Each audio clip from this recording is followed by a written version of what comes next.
So start off with your cornmeal and cold water mixture.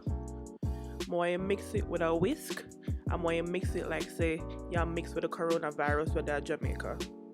And when you mix it, you have to make sure say no lump not there at the bottom.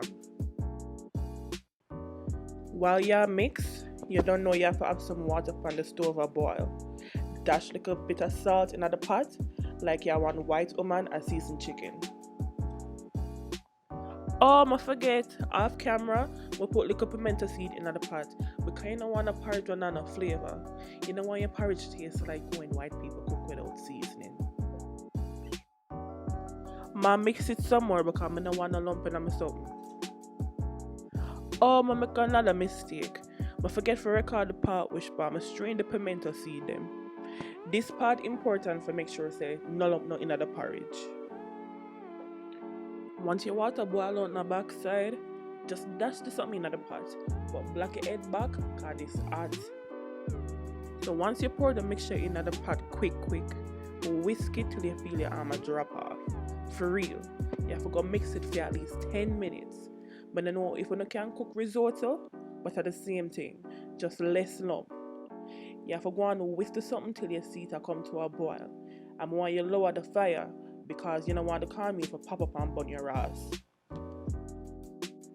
So right here, so I go through this something with a spoon because I don't want no lump. If you lump in your porridge, you have to dash it with like you dash where your dirty drawers them. After you make sure it's no lump not in your porridge, you're going to leave it on the stove on low heat so you don't burn your porridge. Leave it on the stove for at least 45 minutes. You don't have to check the pot. Leave it alone like you leave your picnic them on Sunday morning. So after the full 45 minutes, I want you to take it off of the fire and now we're going to start sweetening it. So, don't mind me. I make a mistake and burn the porridge because I run a Walmart to buy tissue before them run out again. But I save what I could have saved and dash it in the bowl and leave the bun at the bottom of the pot.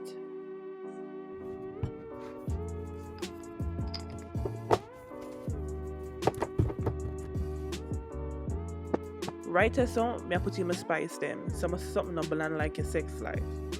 Add a little more salt if you feel you're not putting enough. Then little nutmeg, a splash of vanilla, and grate a little fresh nutmeg. Nobody use no steel nutmeg in the bottle where you have for a long time. You use the fresh one, you know? The fresh one.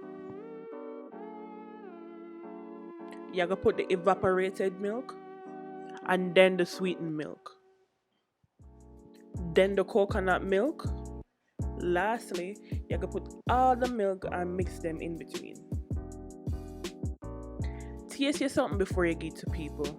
You don't want nobody to talk bad about your porridge and I say taste bad and all them something there. So you need to make sure say you taste your porridge first. So if it tastes bad, you can dash it and start over.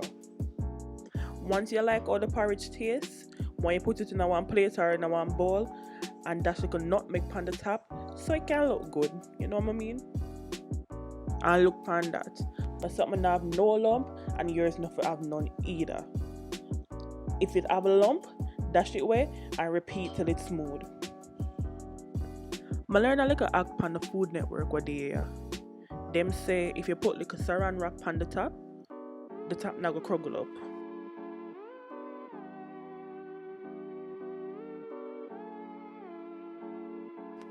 And also, the bottom of the cornmeal always get up on the bottom of the pot.